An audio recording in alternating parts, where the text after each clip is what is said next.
Wara tant snin ta' xandir tal-Istat manipolat minn individwi li jagħtu appoġġ fil-beraħ lil Partit Nazzjonalista u bi programmi maħsubin biex jagħtu palata lil Partit Nazzjonalista waqt il-kampanja elettorali, inħolqot perċezzjoni li ħafna programmi fuq il-PBS kienu favur il-Gvern Nazzjonalista u dan ma mill-ġdid lil Partit Nazzjonalista. Dan kien dikjarat fir-rapport tat-telfa li sar għall-istess Partit Nazzjonalista. Ir-rapport tal-Partit Nazzjonalista jżid jgħid li fost l-elettorat kien hemm il-perċezzjoni li x-xandir tal-Istat kien imxaqleb favur il-Gvern Nazzjonalista, bil-konsegwenza li dawk li kienu diġà ħadu d-deċiżjoni li ma jivvutawx jew li ivvutaw lil Partit Laburista ħadu gost jitkellmu kontra dan it-tip ta' xandir. Ir-rapport jasal biex jgħid li dan l-iżbilanċ kien tant jidher sew li spiċċa biex kien ta' detriment tal-Partit Nazzjonalista.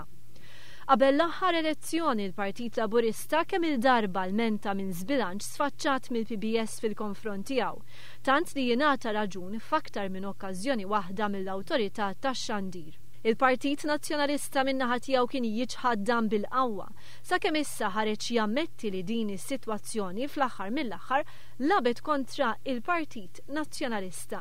Dan l-atteġġament ta' żbilanċ mill-PBS qabel l-elezzjoni biex jiffavorixxi lill-Gvern u l-Partit Nazzjonalista sar meta Natalino Fenek kien jokkupa l-kariga ta' editur tal-PBS u minn Anton Attard bħala kap eżekuttiv.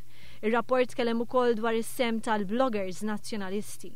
Fost affarijiet oħra r-rapport jgħid li ħafna kienu dawk li jridu li l-Partit Nazzjonalista jiddisassoċja ruħu ripetutament minn dawn il-bloggers, meta dawn kienu saħansitra jattakkaw personalment. Iżda minkejja dak li jgħid ir-rapport dawn il-bloggers baqgħu għaddejjin bil-kritika tagħhom kultant personalizzata u sallum il-kap tal-Partit Nazzjonalista Simon Busuttil għadu ma iddistakkax ruħu minnhom.